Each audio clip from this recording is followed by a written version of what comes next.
Hello, welcome to my version of miniature Cornhusk dolls. I gathered up a bunch of supplies that I thought I might be able to use, including the corn husk, paper, and polymer clays. About 10 years ago, I tried to make a Cornhusk doll from clay. I wasn't happy with it because my fingerprints were still on it. Then I tried to make a doll from the actual corn husk, but the scales were different. The husk is in our size scale and it needed to be in 1/12 or so. The husk was just too thick to bend and move into such a small shape. So I went back to my booklet, my inspiration, which was called More Cornhusk Dolls by Hazel, or from Hazel. Here's the original price tag of 75 cents. The booklet was published in 1973. It was a project that my mom gave me to do for after school, in the summertime, or when my homework was done. So many years later, I decided to make miniature Cornhusk dolls, and my first attempt was trying to use polymer clay. This booklet uses corn husk or corn shock or corn leaves to make the dolls, but I wanted to do miniature, so I had some leftover polymer clay, which was in a blue color. You can see the blue I used, and I painted it kind of tan colors to make it look like the corn husk. But the clay made the figurine look stiff, not flexible like a corn husk. I did like the 1-inch height and the prairie bonnet. Now my challenge was to try to make the Cornhusk dolls in miniature using the plant materials. Well, I gave it a try, and after I got to the head, it was so difficult for me to do this that I thought, it's not fun. I'm going to have to come up with a different way to do it. My third try was the 20-pound paper approach. I had different colors in tan and browns, and of course I'm going to use some paper punches to help me out with different shapes. This is a completely different process than the normal way to make Cornhusk dolls. To make the dress, skirt, body option, I use circle shapes. Some of them are in a flower shape, but you could just take scissors and fray around the edges. Next, I take the 1-inch circle shape and I fold it in half. I fold it in half again or quarter it, and then I roll it into a cone shape. To make the 1-inch dolls, you'll need to make 2 of these cones, and then one will be inserted into the other. I show later at the end of the video. To make the head, I use a 3/8 of an inch flower shape and I wrap it around a little foam ball. I use a quilter's pin at the base of the head while I'm shaping the glue and then adding the face. I use the stylus on a foam pad just to create a little concave space before I add it onto the face with glue. I use a 1/8 inch diameter circle paper punch to make the face. To make legs, I cut a 1-inch circle from paper, copy paper. Then I cut that circle into quarters and roll it into a cone shape from the tip. This is fast speed there, where I cut the 1-inch circle in half and then I cut it into a quarter, and I just do it by folding it. And then when I roll into a cone shape, it's easier if I take a toothpick and I kind of go right down the center from the tip, and I make a little crease, and that just kind of guides me. And then once I have that crease, then I'm going to start from one of the ends, and I want to roll it up, and I need to roll it up so that it's level and straight. So you have to kind of go from the top point there and then roll it, because we want these legs to be able to stand on their own if it's possible.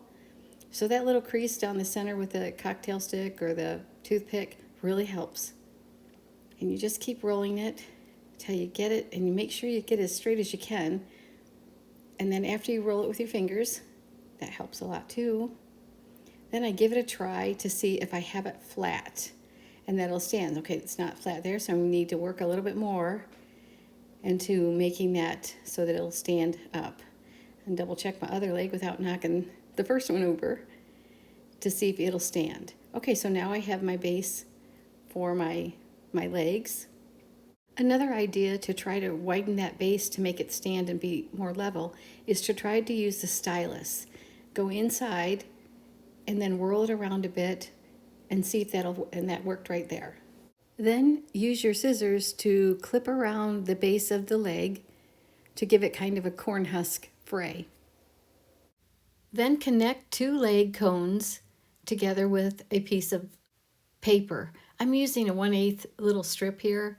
You can make it larger if you want to. The main thing is to get the 2 legs together so that they're level and even at the bottom. So at the top of the cone, I put a little glue, and then I'm going to put a strip of paper. In this case, this is for a smaller cornhusk doll. It's going to be the little child or the little boy with a fishing pole. So I make a small body base to connect the 2 leg cones.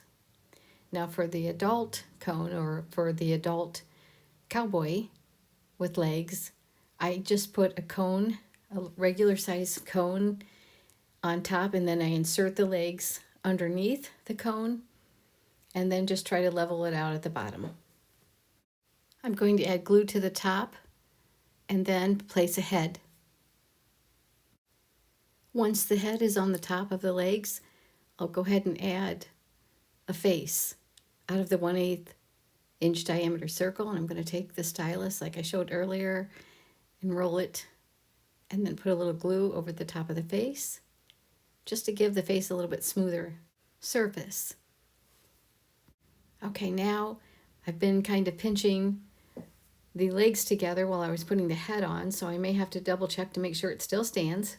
And if it got a little squished up, I could have used the stylus to make the base a little wider if I needed to do that so that the little legs would stand.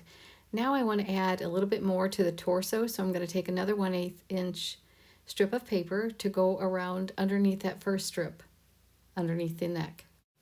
To make the arms and the hands, I'll need 3 pieces of that 5/16 by 1/8 inch strip. I just use that because it's an easy form for me to punch out. So I'll take 1 strip and I'll fold it in half lengthwise. Just kind of pinch it together. You could glue that if you want to, but I left it unglued. Then once I get that together, then I'm going to take 2 pieces of the 5/16 piece by 1/8, and I'm going to make it like a little sandwich. I'm going to glue that hand piece, and I'll keep a little piece of the hand out and make it look like a sleeve with the other 2 pieces and a sandwich. I'll show you here in a second. Whoops, it flipped. So what I'm trying to do is leave about 1/8 of the folded piece underneath the sleeve. That's a little bit long right there, so I can adjust that. Once I get it where I want it, then I'll glue it, and then I'll glue the other, I guess you'd call it sleeve piece, to the other side. Again, for each arm, you'll need to have 3 of these little pieces. The inside will be the folded piece, that'll be the hand, and make extras. That one kind of flipped away from me. Yeah, I like to make extras because sometimes I drop pieces and I can't find them. Anyway, once you get that glued, glue the other side, and then you'll place the other one on top for the sandwich. Being a little generous with the glue, but you don't need to put quite that much. Place the other piece or the sleeve on top and then press it together. Repeat the process for the second arm. This arm is about 7/16, but I need to adjust it to the size of the small child, so I'm going to cut it down to about 1/4 of an inch. That would be from the tip of the hand to the arm. Then glue the arms to the shoulder area. I'm going to add a little patch to one of the knees. Cut a little square and add it to the knee pad. Next, you could add hair from string. I'm using embroidery floss to look like the corn silks, and there are different colors that I use, like the gray, and I use black, and some of the tans. I glue the hair in different shapes. This one has braids, and the gray one I made a bun. You could let the hair hang straight down, cut it long or short. You could also add a beard or a mustache and bangs. After I finish adding a few more hair accessories, I'm going to get ready to add clothing or clothing accessories. And I've got some small print papers, and I've got some different shapes that I'm going to use that might look like an apron or a sleeve or a hat. Of course, you don't have to use paper punches. You can just hand cut out any shape that you'd like. In this video, I'm making 8 different Cornhusk Dolls. I've kind of got a tentative layout of what I want their outfits to look like. So now I'm going to finish. This one I'm making with a butter churn, and I used the cone shape for the wooden barrel. Now I'm going to take a little bit of glue underneath the top of the doll and just kind of whirl it around there. And then I'm going to put a second cone underneath and adjust it as you need to so that the doll stands straight, or to make sure that the doll will not tip over. For her hair, I'm going to add some embroidery floss in yellow to kind of make a little headband with a little ribbon on top. So I'm going to secure the ribbon with the glue on the top and then the base of the ribbon in the back. I'm using a single strand of embroidery floss. Once I get that tapped down, I'm going to use a second piece of embroidery floss for the ribbon. I'll put that on top, and then I'll clip off the excess edges. I'll also try to clip off some of those little extra fuzzies.